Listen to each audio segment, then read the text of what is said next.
O Internacional está se esforçando para manter um clima de mobilização para as últimas duas partidas do Campeonato Brasileiro, principalmente para o jogo da próxima segunda-feira, em casa, contra o Atlético Goianiense. São necessários 6 pontos para que o objetivo seja conquistado e o Inter tenha uma vaga garantida para, pelo menos, a pré-Libertadores da próxima temporada. Com isso, algumas ações estão sendo tomadas para dar esse ambiente de mobilização interna. Sócio-torcedor terá a entrada liberada no estádio Beira-Rio na próxima segunda-feira e a direção do Internacional não se manifesta e evita ao máximo tocar no assunto do planejamento para 2022. O objetivo eu explico agora aqui no A Dupla.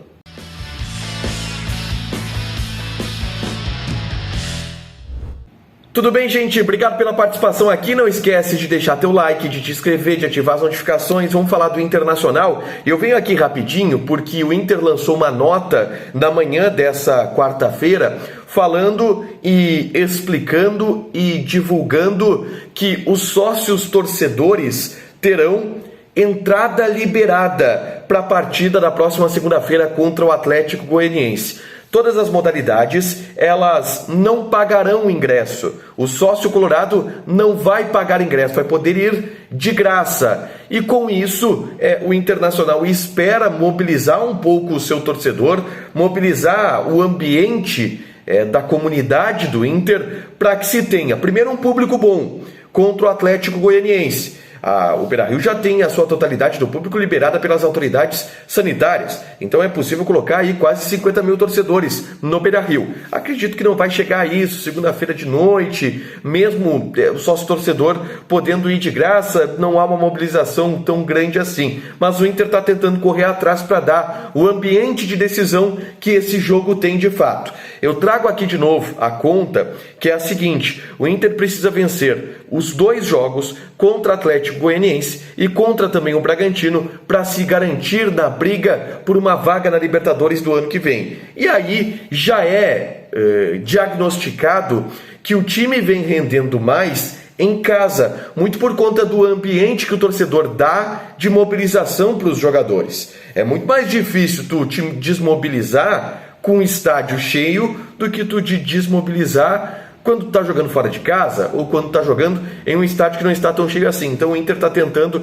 essa estratégia, a direção do Internacional está buscando essa estratégia para dar esse ar de decisão e de mobilizar também para a partida contra o Atlético Goianiense. Além de, é claro, o discurso de valorizar o seu sócio-torcedor, que durante quase 2 anos na pandemia manteve as suas mensalidades em dia, mesmo sem podendo ir a jogos, mesmo sem podendo frequentar o Beira-Rio. Então os ingressos eles já estão à disposição através de check-in. Você vai lá na área do sócio no site do Internacional e garante o seu ingresso sem pagar absolutamente nada. Mas essa tentativa da direção de gerar um ambiente de mobilização vai ao encontro daquilo que a gente falava ontem no Diário do Inter KTO, que é a informação trazida pelo Leonardo Meneghetti de que a direção do Internacional tem uma preocupação com o ânimo, com um abatimento que vem demonstrando o Diego Aguirre ao longo das últimas semanas. Por conta desse abatimento, o Inter está tentando sacudir ele e, consequentemente, sacudindo ele, sacudir também o grupo de jogadores. E talvez o estádio cheio seja um ambiente adequado para que essa sacudida seja executada. O Internacional também se preocupa com os discursos e com as falas pensando na temporada de 2022. Eu já falei aqui que o Morro está em silêncio, né? Vocês já ouviram isso aqui. A direção do Inter não está dando entrevista. A gente tentou durante toda a semana, desde o empate contra o Santos, e não falam. Paulo Brax não está falando, Papaléu não está falando, o presidente Barcelos não está falando, ninguém do Conselho de Gestão está falando, não estão falando. E o porquê? Se o Inter for para a entrevista, se os dirigentes do Internacional forem para a entrevista, com certeza, e eu serei o primeiro a fazer isso, eles serão questionados a respeito do planejamento para 2022 também. O Diego Aguirre fica, o Inter pensa em demitir ele, as lideranças do grupo serão oxigenadas, o Inter está acertado com o Felipe Melo?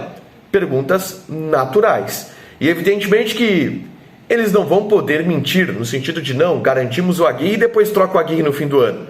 Então, o fato do Inter não dar entrevistas, não dar declarações públicas, de ficar em silêncio, também é um ingrediente dessa preocupação da direção do Internacional em relação à desmobilização que aconteceu desde a vitória no Clássico Grenal. E a desmobilização pessoal que aconteceu do Diego Aguirre, e aí muita gente tem a interpretação que essa desmobilização aconteceu porque ele é o ficha 2 agora para a seleção uruguaia, sendo que antes ele era o ficha 1. Então a direção do Internacional está tomando muito cuidado para não dar declarações que possam aumentar esse ambiente de desmobilização. Por quê? Porque a vaga na Libertadores é muito importante. Para isso o Inter precisa vencer os próximos 2 jogos. Isso foi colocado para o vestiário. A direção colocou que o Inter precisa vencer esses 2 jogos. Precisa vencer esses 2 jogos.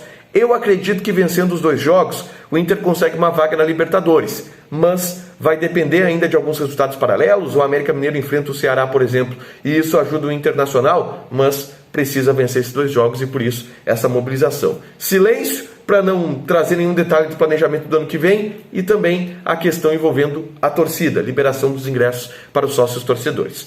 Não esquece de deixar teu like, de te inscrever, de ativar as notificações que ainda hoje tem muito mais conteúdo aqui no A Dupla. Beijo!